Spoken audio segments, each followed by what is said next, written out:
Welcome to the Workology Podcast, a podcast for the disruptive workplace leader.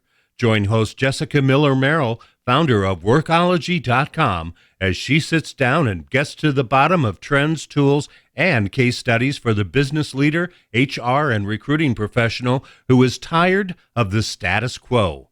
Now here's Jessica with this episode of Workology.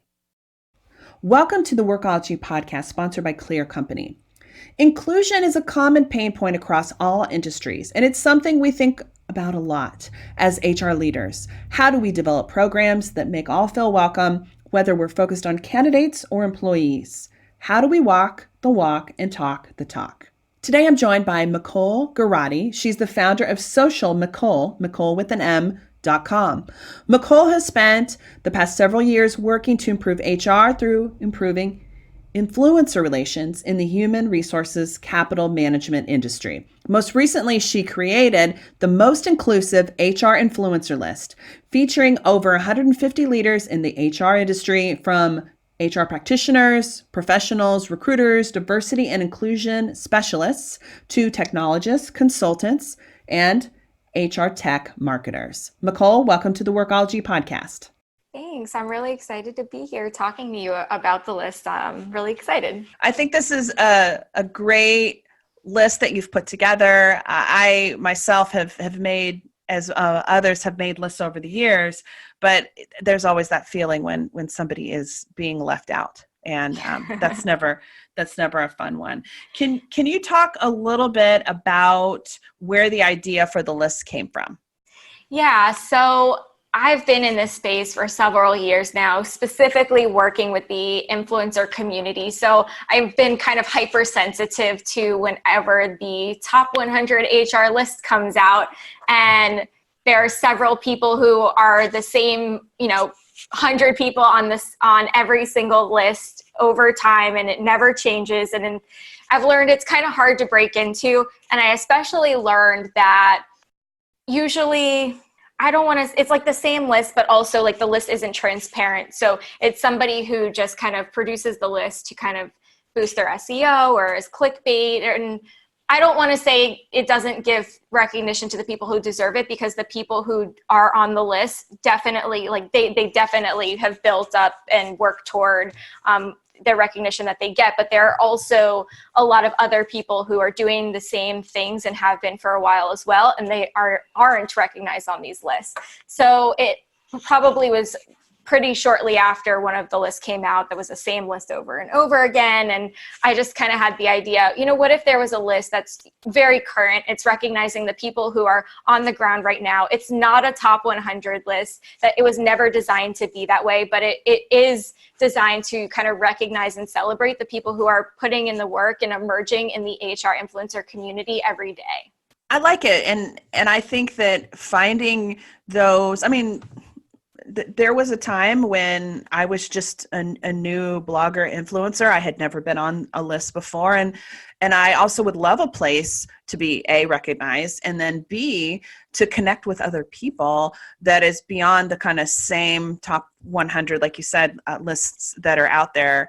And I feel like a lot of these lists are made based on follower counts or fans and that sort of thing. And not everyone has 500,000 Twitter followers or some crazy number. You can still be influential without having a big social following. Yeah, and that was kind of the point. There are people who do put in the work to have that social following, but if you're doing that, you're also having some sort of influence in your companies or in your consulting practice, or so to speak. But there are people who are putting in the work into their businesses and consulting practices, and they haven't yet seen the followership grow significantly to that 10,000, 20,000, 500,000 followership count. So we kind of wanted to say, there are people at these 1,500 followers or 2,000 followers, or even 5 or 7,000 followers. There are people at all levels that are making a difference in the industry, and all of them need to be connected with and heard and recognized and celebrated. So that was kind of the thought process of let's figure out who's doing the work at all levels and figuring out how we can connect and get more intertwined and create space for more and new voices over time. I love that because you are right. The top 100 is often the same 100 people. And for those of us, including myself, who've been doing this for 10 plus years, we have a little bit of a head start from others. Yeah. So let's talk about how you identify these HR influencers. What's the process and the qualifications for the most inclusive HR list? Yeah, so I've worked on the vendor side, on the influencer relations side, and I've been deeply embedded in the influencer community for several years now. And what I learned was that it can be really difficult for vendors to figure out who's talking about what. And there's so many people talking, choosing the right person can be difficult.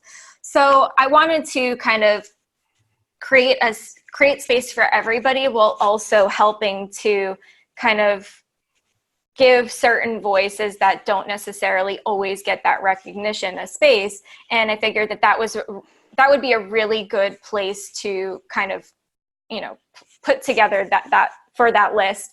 In terms of the vendor credibility, I wanted to ensure vendors that everybody on the list is making a difference online and offline. So I did set a really, really minimal follower count. So I think it's 1,500 followers on a single platform. Everybody on the list has to have, and that gives vendors the kind of the trust that everybody on the list is an influencer. At the same time, I don't, even being in the influencer space for so long, I don't know everybody. And so I wanted the list to be a kind of like for the people, by the people list. And that's why I created a nomination-based process. So the way that you get on the list is actually to either nominate yourself as an influencer or nominate somebody else as an influencer. I love that. So they just go to socialmccole.com and then they either self-nominate or nominate a friend. Yeah, exactly. And again, there are basic qualifications. And I ask things like, why should this person be an influencer? Like, what are they doing in the space? What kinds of topics do they talk about? And I think that asking those questions kind of gives me background to say, okay, yes, this person's clearly an influencer, or, even gives me the information like, oh, wow, this person's doing some really cool things. Like, I need to meet them and talk to them about this topic, or, feature them on the blog or do something else to kind of like bring other people's attention to what they're doing too. I like the list for a lot of reasons, but also mainly it's connected me to a lot of really new, interesting people I didn't know about. And I mean, that's kind of the whole point. Yeah. And so I've gotten a number of LinkedIn emails and requests that say, hey, I'm on the list, you're on the list, let's get together. And it makes it really easy because back in the old days when everything wasn't so busy and Facebook wasn't as important, we connected with each other through Twitter. That was kind of the main point of entry where I've met so many really amazing people in the industry and other bloggers, influencers in the space. But I don't spend as much time on Twitter as I used to. Twitter has also changed. So I like this list because it just makes it really easy for me to go down the list and say, this person looks interesting. Let me creep on this person. What are they doing? Who is this? Oh, I need to connect with this person. So you have helped me with all my podcast episodes for 2020. So I've got them all covered. So thanks.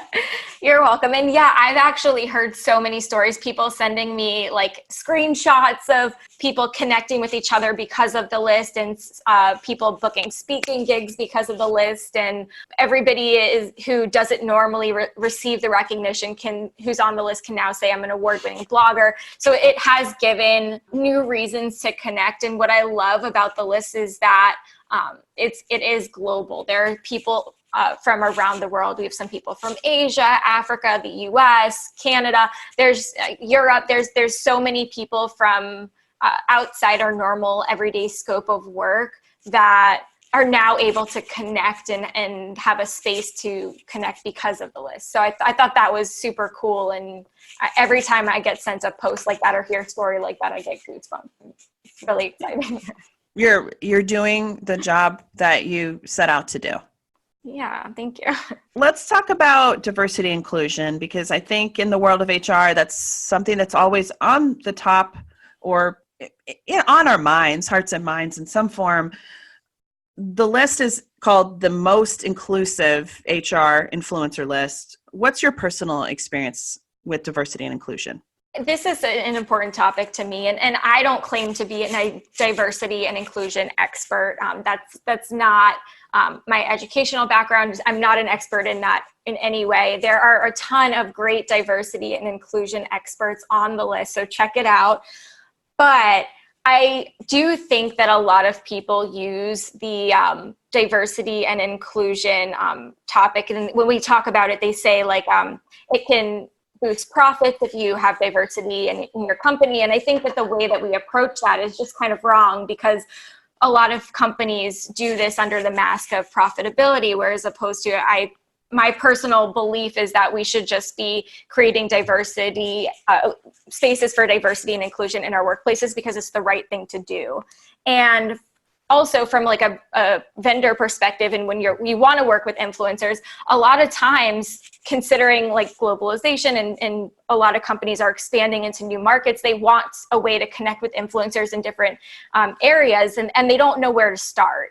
So I've personally been in the rooms where they're saying, okay, well, we want influencers in this market who can work with us in this area. And a lot of the times people are like, there are no influencers in that area. And that's simply not the case. There are, you just don't know who they are. I personally believe that, diversity and inclusion is so important, and having somebody who doesn't look like us, didn't grow up the same way we do, didn't go to the same schools as us, didn't have the same cultural experience as us, didn't come from the same past workplaces as us, didn't have the same industry experience as us. I feel like all of those are really important and needed. And I think that a lot of times people lack empathy toward others, especially in today's world. And this was kind of my way of saying, you know what, like let's connect because it's the right thing to do. Let's get to know other people and build each other up because it's the right thing to do. Let's create spaces for new voices because it's the right thing to do. And let's do so in a way that kind of builds empathy for other people who don't look like us, behave the same way we do, love the same kind of person that we do. I don't know. It's a lot of it. There's so many different things I could say, but that's kind of the background. We just need to be listening to more voices that aren't like us and connecting with more voices that aren't like us. I agree. And that's why I started the podcast, because what's funny is being an HR influencer and an entrepreneur, it's very lonely. You're in your own head space, you're writing, you're webinaring, you're doing whatever, you're on the road traveling, and it can be really solitary. So it's important to get out there and get connected to different people, like you said, with diverse backgrounds, different experiences, talk with those people so that you can expand your, point of view and be more empathetic. And so the podcast has allowed me to connect with different people, because in reality, I'm a little bit more introverted than a lot of people I think no. I mean, I can be extroverted when I need to, but I do like to have time with myself. So this forces me to connect with new folks, which is what I think like the list allows vendors and practitioners or other influencers to be able to connect with each other and learn from each other. Yeah, exactly. Let's take a reset. This is Jessica Miller Merrill, and you are listening to the Workology podcast sponsored by Clear Company. Today, we're talking about inclusion and the most inclusive HR influencers list with Nicole Garati. Podcast support provided by Clear Company. Clear Company is a complete talent management platform used by human resources professionals to help them hire, retain, and engage A players with ease. Visit clearcompany.com to sign up for a free personalized demo. Let's talk a little bit about your work in marketing and how you got into influencer engagement. Yeah, so I actually started in marketing on the vendor side. So I worked at Ultimate Software, and I started off in the influencer space because I got a really old, outdated influencer list that was so old. Some of the people on it weren't even on social media anymore. And I was kind of asked to leave comments on their blogs, just, read their stuff. If I thought that we should leave a comment. And I started reading a lot of information and learning about all of the different influencers in the space really quickly, because, that's what happens when you actually read and listen to people that aren't in your normal scope.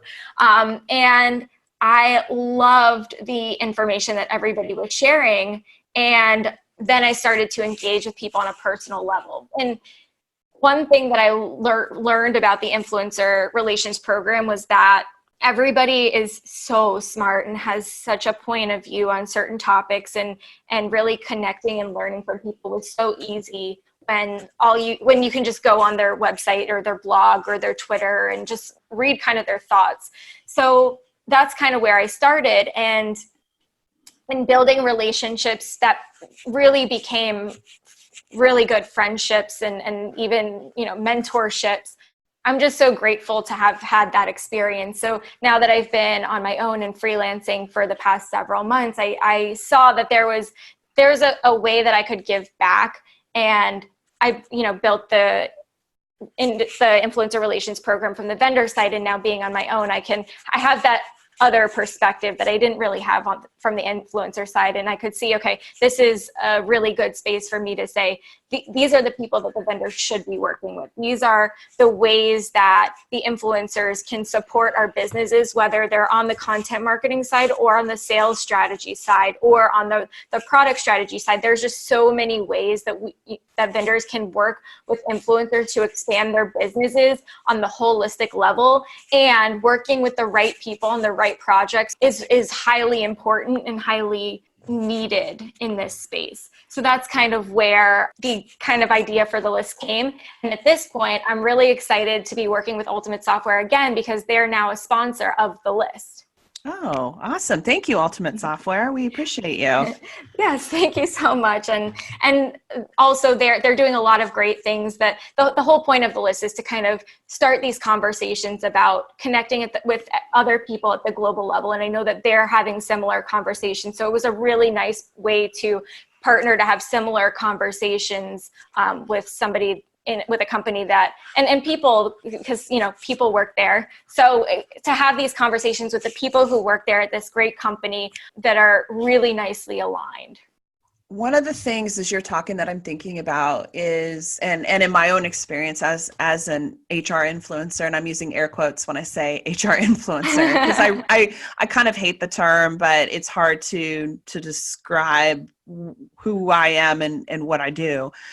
But everybody works in the space differently, and influencers charge different prices. They have media kits, or they've never worked with somebody in a paid engagement before, or they've never attended a conference, or they have.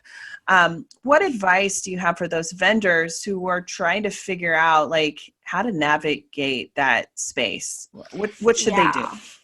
Yeah, so I just want to say, make a small note just from a conversation that I had earlier this week. So from the influencer side, influencers should never say that they're an expert in something that they're not.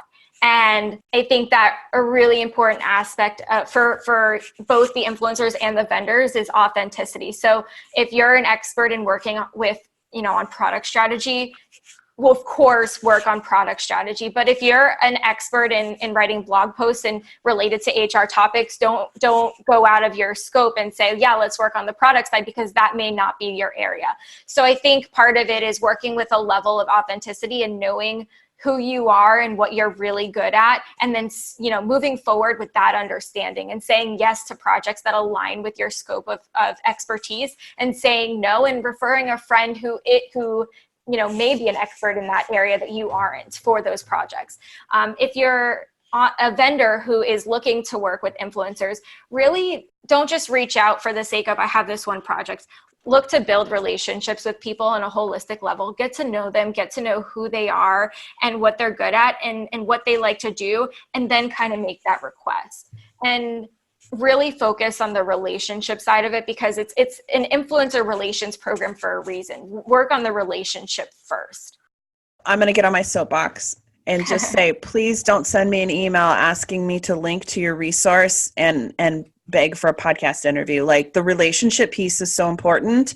Honestly, our auto response, I get about 200 to 400 emails like that a day. Can you link to this? Can you feature this? Here's this new PR request for this expert on, inclusion, and this new report that we have. Unless it's something that I know we're doing right now, the auto response by my virtual assistant is she sends a canned message back saying, like, here's how much it costs, and here's our pricing, and here's our media kit.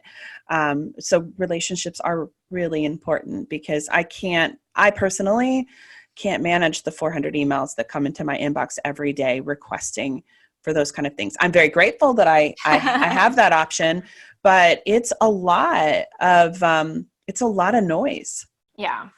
So relationships are critical. You're absolutely right. I don't want to work with everybody.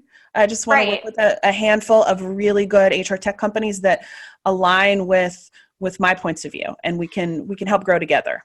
Right. And that's the whole point behind the list too, is you not everybody aligns nicely with your brand. Like, when I'm looking for sponsors for my stuff, and I'm sure you do the same, we're both looking for people that really align closely with our brand and maintain the integrity of our brand. And vendors need to do the same thing. They need to really vet these influencers really closely and say, is this going to be a good partner for my brand? Not just, is this person going to produce a good white paper? Really vet them as a partner. Understanding who they are is really important to that brand integrity as well. Yeah, no, it's and value us for our time, right? Like, if you're doing consulting in the HR influencer space, like, you should be compensated as such. Yeah, exposure does not pay our bills. Yeah, I completely agree. And whenever I talk to a company, and even in my blog posts, I always say, look, like, even newer influencers, they have their voice, they have their brand. And if you're wanting to use and work with that brand, like, that deserves some sort of recognition and compensation. Not to say that everybody gets the same level of compensation, because that's just not realistic. Whereas, you've been an influencer in the space for so many years, and somebody just starting off, they don't have that same credibility in the marketplace. So there is something to say for compensation, and it may not necessarily be the same thing, but everybody deserves that compensation in the first place. Yeah. And I would say, if you have a question about compensation, ping me or ping Nicole, because as influencers, new influencers, experienced influencers, whatever, we all have a commonality. And there are lots of times when friends, other bloggers, other influencers will just send me a DM or a text and say, hey, have you worked with this company? What's a reasonable amount for doing a webinar, or going to their conference, or doing a joint white paper together? So we are talking, but don't be afraid to reach out. Right. And I just kind of want to reiterate something that you said, because I feel like it's so important. The influencers all talk. They know if they're not getting paid as much as somebody else in the spaces, and they may be talking about why, and the reason that you have for not paying them as much or more may not be the same reason that, the people who are talking are thinking that your motivations are. So just some level of transparency, you may want to work with some level of transparency, because people are talking, people are going to know. Sometimes people are going to call you out, and that's probably not a good thing. Yeah. Well, and it's one of the reasons that I have been really open. I mean, for the longest time, I had my prices public so that we could have a conversation. It was mostly influencers and then those companies, because there has been a lot of education on my part and on Nicole's part and others to say, like, this is our job. This is what we work hard in. Not everybody is a full-time influencer entrepreneur. Some have HR and recruiting jobs and they're doing this, or they own their other businesses, and that's totally fine too. It's just, I think, important to understand that for someone like me, like, this is my full-time gig. This is how I pay my bills. So what I'm willing to do and not willing to do, and the price is different than, say, someone who has a VP of HR job, or they're the head of recruiting somewhere. What are you going to do with this list? What's next for the list? Yeah, there's so many different options, which is good because I'm an options person. So I have all these ideas in terms of what happens next, in the future. Next is kind of what I'm figuring out now. But one thing that I have been that's been top of mind for me is actually doing an HR influencer benchmarking study to kind of figure out who's getting paid, who's doing what work, who's getting paid in what ways, how is the payment impacted by how many followers this person has, or how long this person has been in the industry, or what topics they're focusing on. And so that's kind of been top of mind for me. And I'm really looking forward to kind of studying that and figuring out what the industry standards for HR influencers are. So that's kind of top of mind for me. And I've also been thinking a lot about doing a podcast and kind of promoting people who are on the list. And don't worry, it's not going to compete with Jessica's podcast, because nobody can compete with Jessica. And also, I want to work with vendors and kind of figure out which programs are right for them and how they can improve their business holistically with influencers. And I've recently, kind of through working with a lot of the emerging influencers, have kind of seen a need for kind of coaching of these influencers to kind of say, you're an emerging influencer now, but how can we turn you into a professional influencer that is working with more vendors, or is making sure that they're actually compliant with FTC regulations, because I've heard that that's not a thing that a lot of emerging influencers know about. So there are a lot of different plans in the works, and I'm really excited about all of them, and I'm really excited about moving forward in the future. I love it. FTC, important. Yes. and something that is sort of like, you're right, a lot of people don't know about it. I always try to disclose, and especially anything on the blog when it's paid, or I've been paid to attend a conference or write a review or whatever. It doesn't change in my mind the integrity. Like, I spent the time, Right. I got to know the company or the organization, but readers do need to know, and they should know, that it was a paid opportunity. Right. And that is, it's also important for the relationship for the vendors, but also for consumers to say, okay, like, I'm reading this, I'm keeping this in mind. It may not necessarily change your opinion if you like the company or not. You're still going to write an honest review. At the same time, it does ensure readers that the integrity behind Jessica or whoever's writing the sponsored content is there.